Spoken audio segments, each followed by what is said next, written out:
How to transfer file SD card to your iPhone 17 year.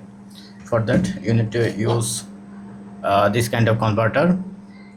Just insert your SD card to your converter and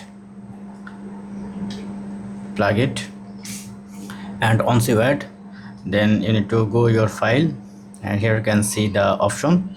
Now if you want to transfer, to press and hold, then you can see copy, or if you want to send bulk, press on this option, then select multiple as well and press on this icon, press on copy.